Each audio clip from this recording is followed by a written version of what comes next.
안녕하세요. 은행 리스크가 기업 대출에서 터지나 5대 은행의 기업 대출이 사상 첫 700조를 넘어섰답니다. 5대 은행 기업 대출이 2022년 9월 기준으로 709조를 기록했답니다.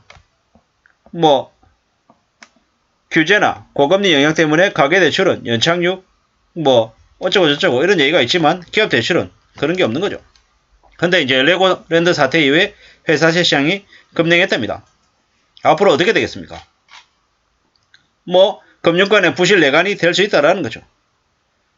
기업 대출은 점점 더 이제 은행들의 금리 인상하고 심사 강화 때문에 더 이제 우려스럽다라는 거죠. 레고랜드발 회사채 시장 급등으로 자금 조달이 어려워진 기업들이 이자 부담을 감수하고 은행 대출을 더 받는답니다. 이렇게 되면 어떻게 되겠습니까? 감당 못할 이자를 못 이겨서 쓰러지거나 아니면은 나중에 어느 시점에 은행들이 대출을 거절해서 그 거절한 대출 때문에 무너질 수 있다는 거죠. 건전한 기업이나 건전하지 못한 기업이나 싸잡아서 다 무너질 수 있는 우려가 생긴다라는 겁니다. 5대 은행의 가계대출은 3분기 말 695조로 전년 말 대비해서 한 14조 원 정도 줄었답니다. 결국 국내 주요 은행의 기업 대출 규모가 올 3분기에 가계대출 규모를 넘어섰다라는 거죠. 우려스러운 이야기죠. 가계대출이야 총부채 원리금 상환 비율 DSR 적용을 받고 있어서 그래도 문제가 생길 수도 있겠지만 그래도 관리가 최소한 되고 있지만 기업 대출 규제는 아예 신경이 안 쓰인다라는 거죠. 신경을 못 쓰고 있다라는 거죠. 5대 은행뿐만 아니라 국내 은행 전체의 기업 대출도 급증했답니다. 10월 한 달 동안만 해도 국내 은행의 기업 대출이 13조 7천억 증가해서 사상 최대의 증가액을 보였답니다. 기업 대출이 많아지면서 금리가 더 높아지기 때문에 기업들이 부담이 더 커진다라는 거죠. 기업 대출의 금리는 연 4.66%로 작년보다 한 1.5% 올랐답니다. 인상률만 보면 가계대출 1.49포인트보다 인상이 높았답니다. 이게 뭘 의미하는 걸까요? 점점 더 기업들도 이제 돈 구하기가 어렵다라는 거죠. 돈 구하기가 어렵고 저 기업들이 이자율이 5%, 6%, 7% 되면 어떻게 됩니까? 마이너스 나는 거죠. 시중금리가 7, 8% 되는데 그러한 금리를 주고서 수익을 낼 수 있는 기업이 몇이나 되냐라는 거죠.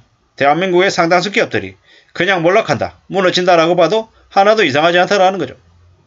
가게에서는 개인들이 주택담보대출이나 아니면 주식을 하겠다라고 비투한 탓에 이제 그 이자 때문에 허덕이죠.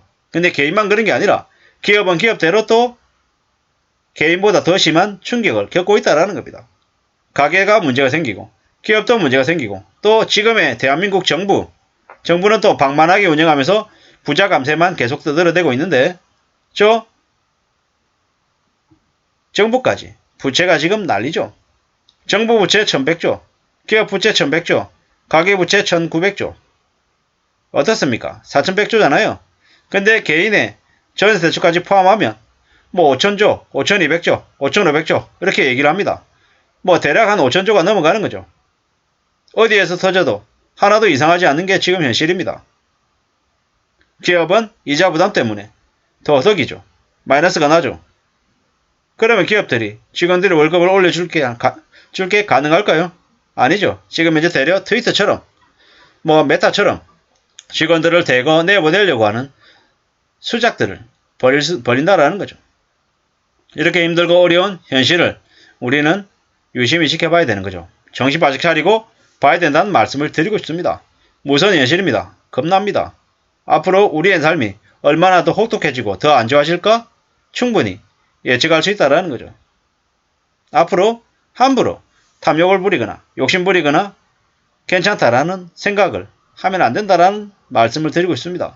누구한테요? 제가 제 자신한테요. 너 똑바로 살아야 돼. 정신 바짝 차려야 돼. 지금 매우 심각한 상황이야. 매우 상황이 안 좋아. 이런 얘기들을 해야 된다는 거죠. 그래야 이 험난한 앞으로의 최소 5년을 잘 견딜 수 있지 않겠냐라는 겁니다. 아무도 누가 대신해주지 않는다라는 거죠. 회사가 나를 지켜준다. 정부가 나를 지켜준다. 이런 개소리는 믿어서는 안 되겠습니다. 회사가 문제가 생기면 가장 먼저 개인을 먼저 내보낼 거다라는 거죠. 마찬가지로 정부도 마찬가지입니다. 정부도 절대로 보통 사람들을 먼저 챙기지 않는다라는 거죠. 그보다는 부자들, 기득권들, 대기업들을 먼저 챙길 거다. 이렇게 생각하는 게 좋겠습니다. 에이, 설마 그러겠어? 그러지 않을 거야. 대한민국 정부는 국민들을 끝까지 책임져 줄 거야. 이런 말을 믿어서는 안 되겠습니다. 그런 말 믿었다가 언제든지 배반당할 수 있다. 라는 생각을 해야 되겠습니다. 뭐 이렇게 씁쓸한 얘기들을 계속하냐? 왜 자꾸 부정적인 얘기만 하냐? 이렇게 얘기하는 사람들도 정정 많습니다. 그런데 지금 현재 경기가 매우 안 좋습니다. 매우 안 좋다. 매우 심각하다라는 이야기를 드립니다. 아무도 뭐 믿어서는 안 되는 거죠. 과거에 이랬다. 나를 못 믿느냐? 라고 얘기하는 사람은 안 믿는 게 맞습니다. 자신에게 못 믿냐라고 자신을 믿어달라고 얘기하는 사람 치고 정말로 믿음을 주는 사람이 몇이나 되냐라는 거죠. 함부로 남의 말을 믿어서는 안 되겠습니다. 언제 어떻게 상황이 뒤집어질 수 있다 라는 걸 잊지 말아야 되겠다라는 거죠. 살아간 삶이 왜 이러냐? 왜 이렇게 나만 힘드냐? 이렇게 생각할 수도 있습니다. 근데 잘 돌아보면 나만 있는 게 아니라 나보다 더 힘들어하는 사람들도 많다라는 것도 알 수 있습니다. 내가 하는 일이 힘들거나 답답하거나 외로울 때, 서글플 때 새벽 시간 같은 데 가보면은 많이 느끼게 됩니다. 아, 이런 시간에 매우 열심히 사는 사람들이 많구나라는 걸. 지금은 회사도 개인도 많이 어려운 시기라고 하니 더욱더 정신을 차려야 될 것 같습니다. 더 겁내야 된다라는 말씀을 드리는 거죠. 가계대출은 규제만이 아니라 금리 상승으로 자연스럽게 감소하는 모습인데 기업대출은 금리 영향에도 빠르게 늘고 있다. 지점에서도 기업인들의 대출 상담이 많아지고 있다. 하지만信用도가 높지 않으면 거부되는 사례도 증가하고 있다.